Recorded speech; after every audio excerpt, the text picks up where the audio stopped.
Құрметті Эльвира Әбілқасымқызы, қадірлі комиссия мүшелері, мен жаңа өзім алдында сөйлеген әріптесім Айдарбек Асанұлының ұстанымын толық қолдаймын. Ұлттық валютаны конституция деңгейінде бекіту мемлекеттің экономикалық егемендігінің маңызды көрінісі әрі қаржылық тұрақтылығының негізі болып табылады.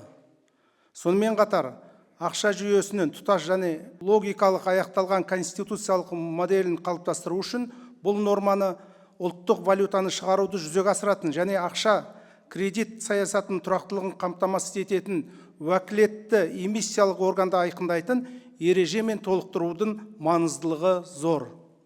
Ақша айналымы қаржы жүйесінің негізгі элементі ретінде тек белгіленген валютаның болуын ғана емес, сонымен қатар оның шығарылуына, реттелуіне және тұрақтылығын қорғауға жауапты институттың да нақты анықталуы қажет. Мұндай конституциялық бекіту құқықтық айқындықты, институционалдық тұрақтылықты және қаржы жүйесінің болжамдылығын қамтамасыз етеді.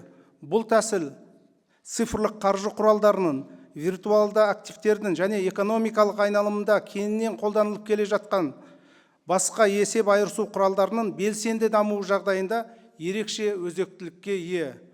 Олардың болуы мемлекеттің ресми ақша бірлігі мен заңды төлем құралы мәртебесіне ие емес өзге қаржы активтері арасындағы нақты конституциялық айырмашылықтың маңызын арттыра түседі.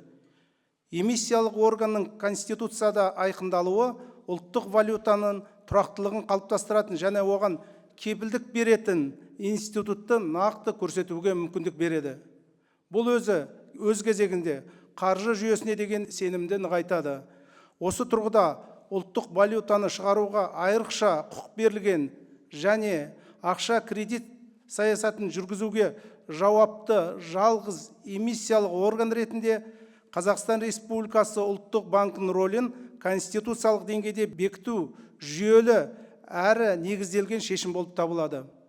Ұлттық валютамен қатар эмиссиялық органның да айқындалуы экономикалық өзгерістерге төтеп бере алатын тұрақты қаржы жүйесінің негізін қалайды. Осыған байланысты конституциялық құрылыс негіздері атты бірінші бөлімде теңгенің мәртебесін мынандай редакцияда бекітуді ұсынамын. Қазақстан Республикасының ақша бірлігі, ұлттық валютасы теңге. Қазақстан Республикасының ұлттық банкіне теңге эмиссиясының айрықша құқығы тиесілі.